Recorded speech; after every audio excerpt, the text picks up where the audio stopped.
السلام علیکم۔ شیر قائد نے ڈاکو راج تھمنے کا نام ہی نہیں لے رہا۔ منگوپیر خیر آباد میں ڈاکوؤں کی فائرنگ سے ایک شہری جاں بحق۔ رواں ماہ جنوری کے دوران پولیس اہلکار سمیت 7 افراد ڈاکوؤں کی گولیوں کا نشانہ بن کر ابدی نیند سو گئے۔ کیا آپ حالات حاضرہ سے آگاہی حاصل کرنا چاہتے ہیں؟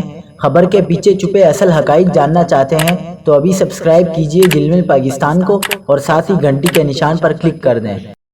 آپ کو بتاتے چلیں کہ منگوپیر کے علاقے خیر آباد الطاف نگر باہو چوک گلی نمبر 6 میں فائرنگ سے ایک شخص دم توڑ گیا۔ مقتول کی شناخت 40 سالہ درحان خان ولد لاسی خان کے نام سے کی گئی۔ مقتول الطاف نگر کا رہائشی تھا جس کی لاش ضابطے کی کارروائی کے بعد ورثاء کے حوالے کر دی گئی ہے۔ تاہم پولیس اس حوالے سے مزید معلومات حاصل کر رہی ہے۔